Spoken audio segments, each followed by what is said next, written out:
so starving to death.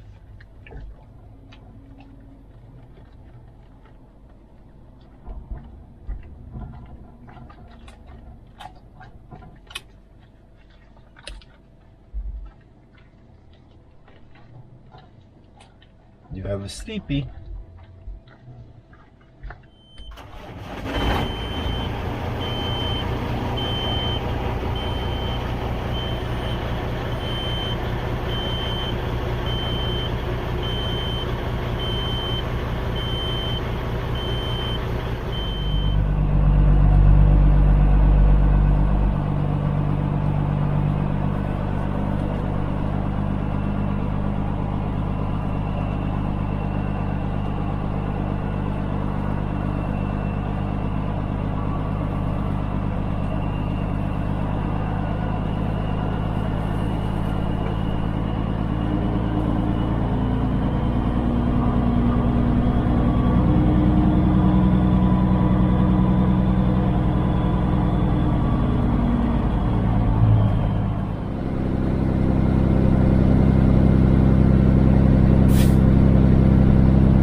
Well, where I left you off last night, we were over there in, well, it ended up being Elwood, Indiana, just outside of Elwood, Indiana, to get our reload that goes back to Iowa. That reload didn't go so hot.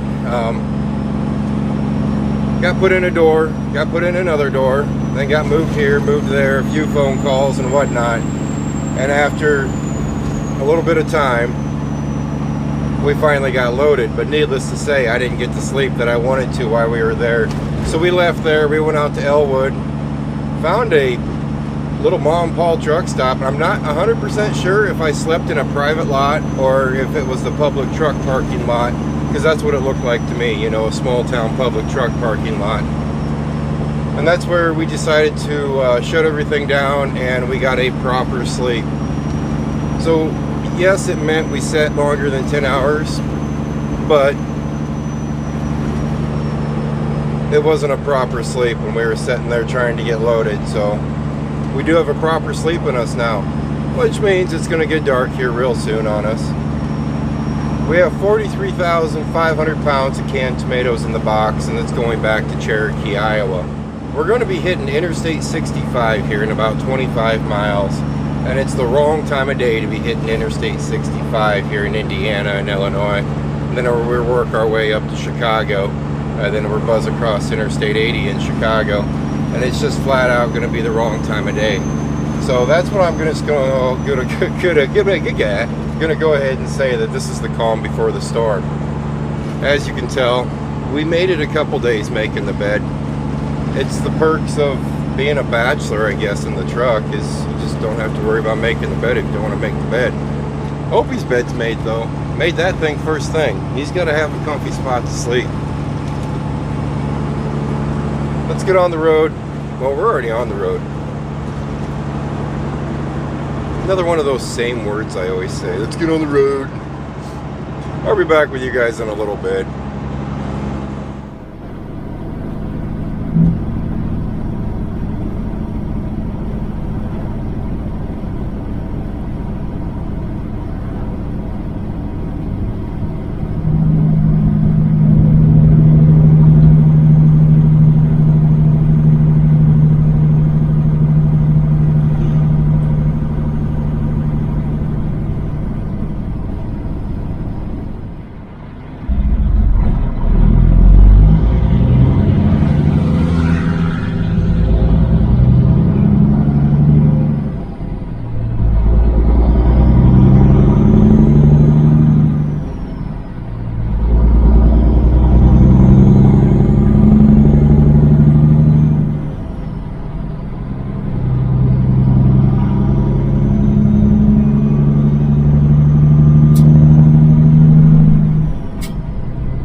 There's 2 roundabouts.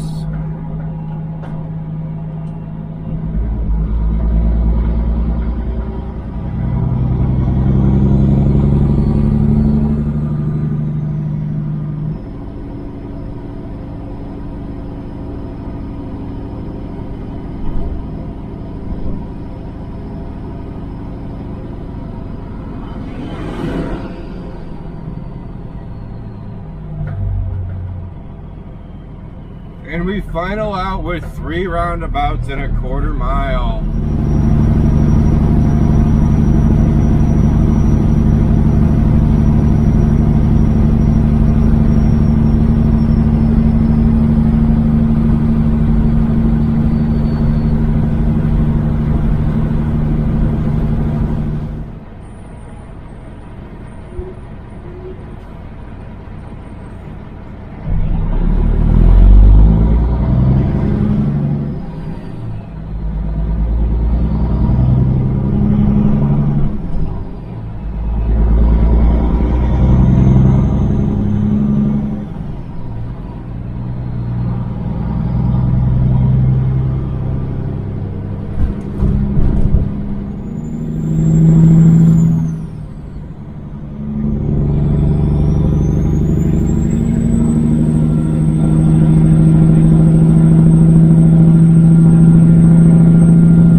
You know, I was having a conversation with a subscriber a few days ago, and he's not a truck driver, and after watching my videos he was just amazed at how little parking there is out here in the world of trucking. I had to tell him, hey, you kind of got to be careful there. You can't really base it off of my videos, because if I ran normal man hours, this truck stop, this TA, what is this, exit, is this exit 230? I can't remember what exit number it is. It's off of Interstate 65 just south of Chicago, so it's a busy interstate, busy truck stops, and it's 5:30 p.m. So if I ran normal man hours, I think I could find truck parking pretty easy. But when you wrap your day up around 2-3 o'clock in the morning, you're just not going to find it. Sometimes you do. If I ran normal man hours, would I park in a truck stop? I might. Or never know, because let's face it, I don't think I could ever run normal man hours. What you smiling? Was it anything good?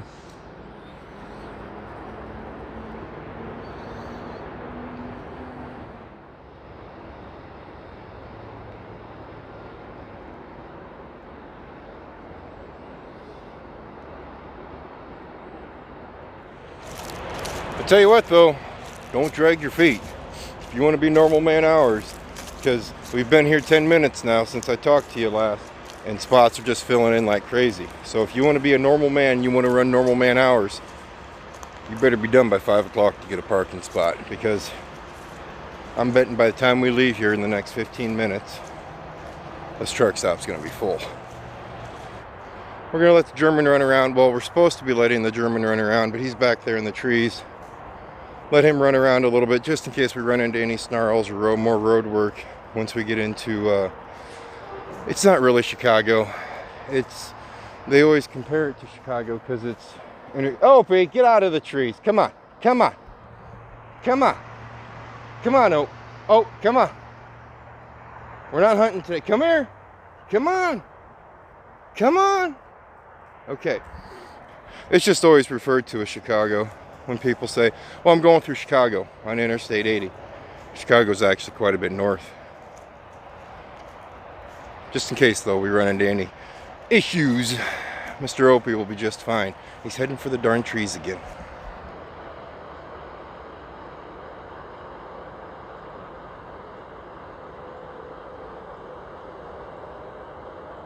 Oh, he's going behind the building.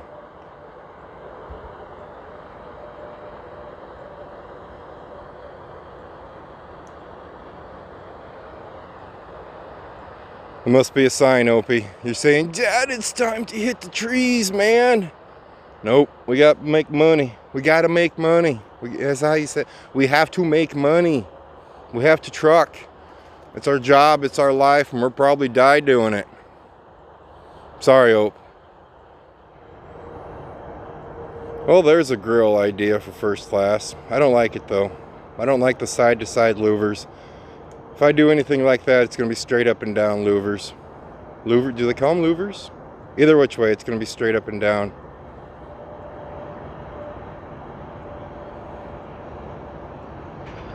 Alright, enough chitter chatter. Let's run up to Interstate 80, south of Chicago.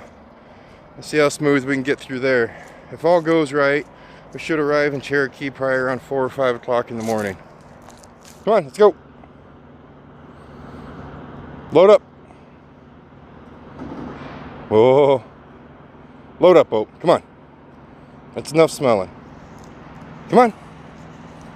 Don't make me get mean. Oh, now.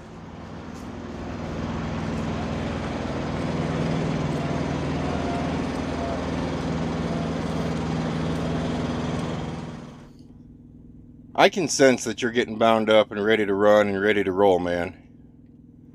You usually get like that around the end of the week. The weeks are a little bit different right now. We still have 4 nights left in the truck. And don't be doing that on camera, Opie. When he gets sick of the camera, he goes straight to the licking. I guess he's clean.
Boy, I tell you what, I am borderline thinking about breaking my big fuzzy hat out.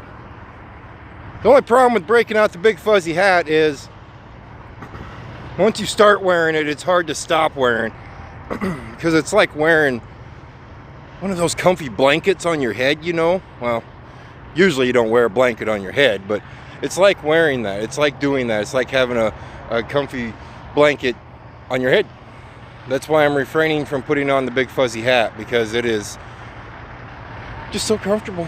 So comfortable. It's kind of cool out. We are below freezing. Well, the goal was to go on a big walk with Opie. We're here at Iowa 80, the world's largest truck stop. We're back right there is the trucking museum. Right there is the offices. And over the hill there is where everybody parks and everybody does their stuff. We come up here on top of the hill to avoid everybody because it's been an everybody kind of day. Wow. Interstate 80. Everyone was saying it was an accident. They kept on saying, oh, it's an accident. A few cars and a trucks and everything's a mess. We were held up for 45 minutes. I never once seen a car. I never once seen a truck. I never once seen a cop, ambulance, wrecker, or anything. So I don't know what it was. It was completely just out of the blue, and there was nothing there to see by the time I got to it. But it was about a 45-minute hang up. You know, that whole stop and go, stop and go, stop and go, stop and go, where you just put it over into first and you just let the truck crawl. I don't know what you're smelling. There's nothing here.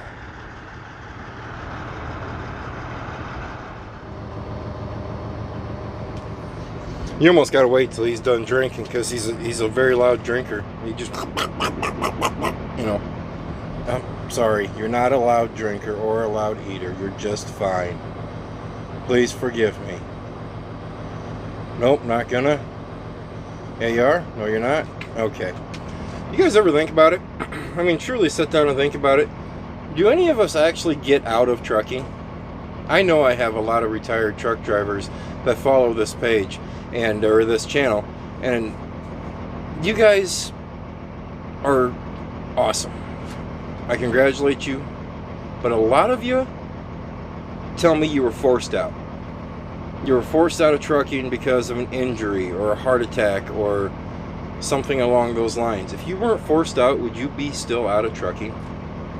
Roustabout, he hit a new milestone this year. He's been out of the truck for 50 years, or in the truck for 50 years. He's been staring out that windshield for 50 years. And I didn't congratulate him. I probably should have congratulated him. Tomorrow when we talk, I will congratulate him. I don't want to see that, but I probably will. Because when you start driving a truck, it's in your blood. It's in your stream. If it's not because you love it, it's because financially it makes you secure. It makes you make money. It makes you make money that you want to make, or it puts you into isolation that you wanted to get into. Either which way, when you become a truck driver, you're going to die a truck driver. That sounded really morbid. That did. That sounded extremely morbid. I didn't mean it to sound morbid, but it's kind of true. And when you come to that reality that you're in this for the long haul, it's sometimes a bitter pill to swallow, but sometimes it's a needed pill to swallow. You need to bring yourself to that realization that this is what you do. This is what you know how to do. And this is what is going to be the death of you. Because you eat so bad out here. I know I do. I know truck drivers that eat great out here. They exercise every morning. They're on a steady sleep pattern. They have everything figured out. I drink too much pop. I have absolutely no sleep pattern. None. I eat crappy food.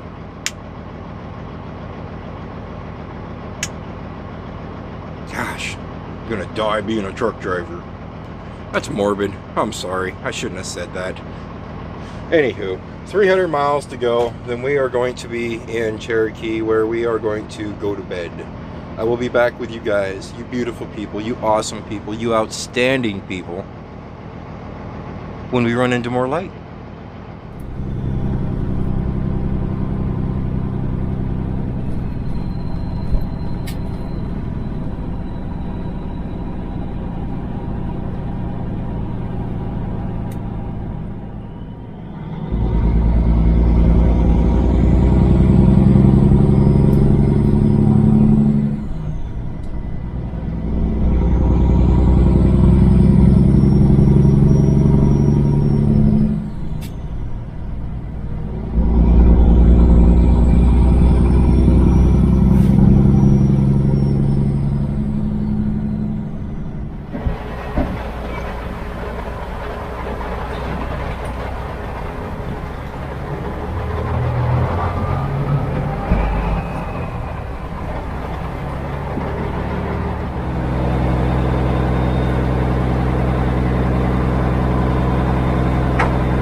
Dad, what are you doing, man? Alrighty. It is extremely bright for 4 o'clock in the morning, because I told you guys we'd get here about 4 o'clock. It's dry everywhere, man. There's one puddle. You're killing me, Smalls. Always, what'd I tell you? Oh yeah, I told you 4 o'clock in the morning. Well, we got tired, so we went to sleep. We're starting our day as normal. I still can't believe I said, you're dog trucking. I'm a weirdo. From what I hear from Canada, it's okay to be a weirdo. But no, I'm a dork. There you go. I'm a dork. He can have his weirdos. I'm going to have my dork. Right now we're looking. I have a rattle going on over here in the wind. It's extremely windy. And I have a oh, I found it. I found it. It's you.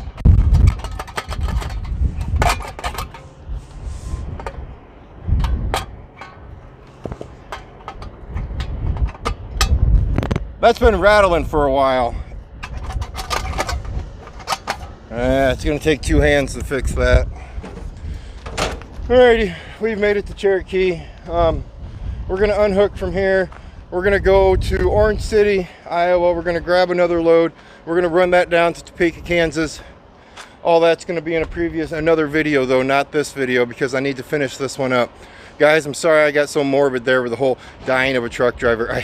I didn't mean it to be morbid, but I said it, so it's in the video. You guys stay safe, and as always, I'll see you next time. Opie, I found the rattle. I found it. How are you dirty on your head already? I found the rattle, though. Yeah, we don't have to listen to that all the way across. We just gotta get up there and fix it, though. Unless you want to get up there and fix it. Dad, how many times we gotta tell you this? I don't have thumbs! You don't need thumbs, though. You're multi-talented. You're a German Shepherd. You guys can do anything. Leave me alone. Okay, fine.